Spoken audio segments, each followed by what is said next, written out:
When I think of colorism, Describe colorism. Colorism, Colorism. Colorism. Colorism. as it's connected to colorism. Of colorism. It's called colorism. Okay, so you're probably wondering, what is colorism? According to the Merriam-Webster Dictionary, colorism is prejudice or discrimination, especially within a racial or ethnic group, favoring people with lighter skin over those with darker skin. My name is Flores-Cabrera, and today I'm going to focus on colorism within the Latino community and how it connects to themes of material culture, craft, and culture flows. Colorism has been an issue for centuries in the Latino community. But how did colorism begin? We are going to start off with the history. There are 3 stages: conquest, colonization, and post-colonization. Conquest began when Spanish conquistadors arrived to Latin America. They encountered the Aztecs, the Mayans, and the Incas. These groups of people had centuries of established traditions, beliefs, and customs. Unfortunately, the colonizers brought a lot of epidemic diseases with them. This caused a lot of damage to the indigenous people, as a lot of them suffered and died due to the diseases that the Spaniards brought with them. The indigenous community lost their traditions, religion, and even their names, all because of the colonizers. During the colonization period, the colonizers took over Latin America. They began using indigenous laborers to exploit the natural resources. As the indigenous population declined, the colonizers found themselves in need of additional laborers, so they looked to slave trade. More than 10 million African slaves were brought to Latin America. 1/5 to 1/3 of these slaves died within 3 years of arrival. Latin America was divided into a caste system, a system of categorizing people into groups. This system was based on skin color and physical characteristics, as shown in this pyramid. The Spaniards and their offspring strategically occupied the top. This system was designed for Spaniards to hold power at the cost of impoverishing indigenous and African groups. An individual's placement within the system determined their power and privilege. During the post-colonization period, white superiority was prevalent, including denial of inequality.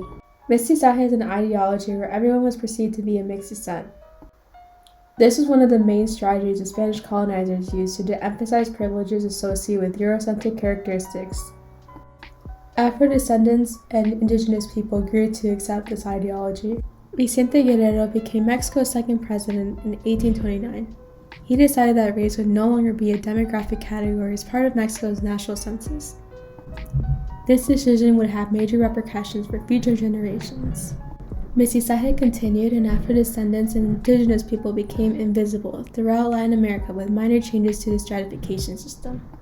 After learning about the history of colorism in Latin America, I decided to reach out to a couple individuals to learn about their thoughts and experiences with colorism in the Latino community. Describe your background.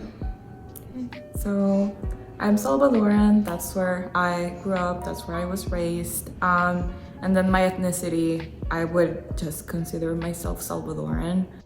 my family's from Tampico, Tamaulipas, in Mexico, which is tropical, right by Veracruz. So we're Mexican, American, but to go more into depth with that, I mean, like, we're also indigenous. Yeah, my father was born in Hanover, New Mexico, and then his father was born on a reservation, so I'm half Native American. And then on my mother's side, she was actually born in Los Angeles.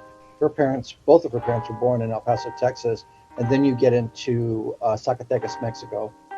So I would describe Honduras background, so hondureño, catracho.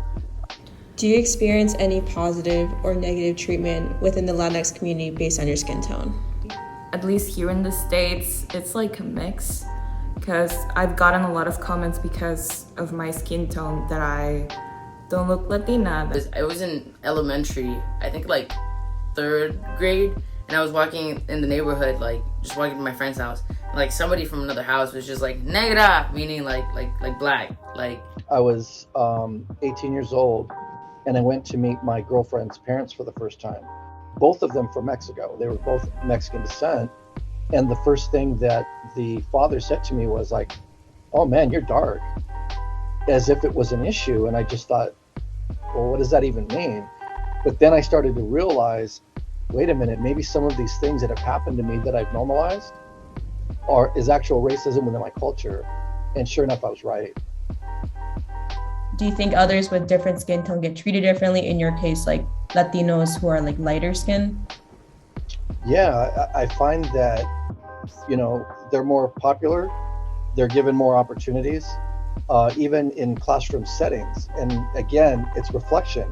I look back on it now and I think, well, I had my hand up first. I knew the answer to that question, or I needed help with something, and they helped out the lighter skin Latinx or Hispanic people before me.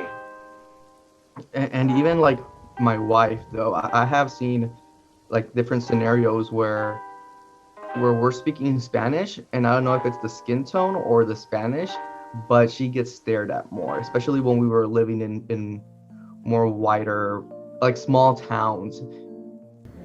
Do you think colorism is normalized in the Latino community?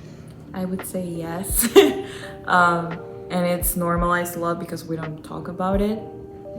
We don't talk about it, and then it's just engraved in the way that we were raised. Most definitely. I believe that it is. And as I mentioned to you previously, I normalized it myself.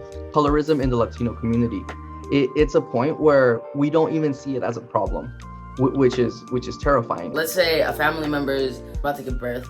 Everybody's like waiting for the child. Once the child is born, I think that's the most prevalent piece where you see it, is that if this child happens to be born with like lighter skin color, or if they happen to have like any other color eyes, like that is automatically praised. Colorism connects to themes of craft through media. Colorism in media is connected to cultivation theory.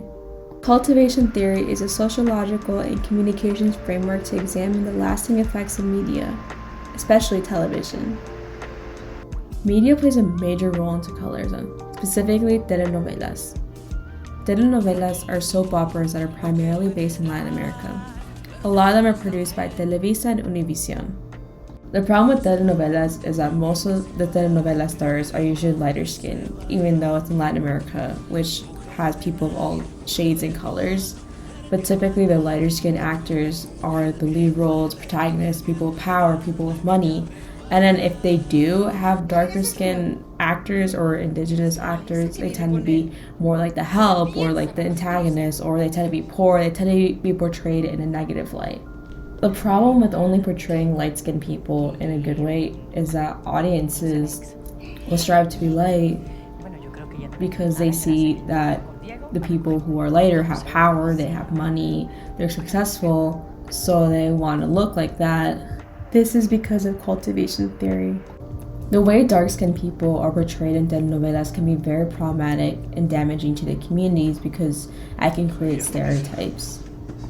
An article by PBS shows that not having proper media representation can impact one's self-esteem, especially those that have darker complexion who don't see themselves as much in media. Seeing people that look like you in media portrayed in a positive light can influence and empower you, especially if you're not used to seeing people that look like yourself. Colorism has been an issue in the Latino community for centuries, from historical times to today. Colorism is not something that can be changed quickly overnight. It's important to have conversations about colorism and calling it out. It can be uncomfortable to call it out or have conversations about it, as it's a very taboo topic. These issues won't change unless conversations start happening. It's important to learn the history of colorism to learn why it is the way it is today, and how media plays a role in colorism and how it can impact an individual. A step in the right direction is proper media representation. The movie Encanto is a good example of proper representation. This movie displays characters who are light-skinned, medium-skinned, dark-skinned, and have different hair textures. Movies like Encanto are paving the way for more diverse media representation.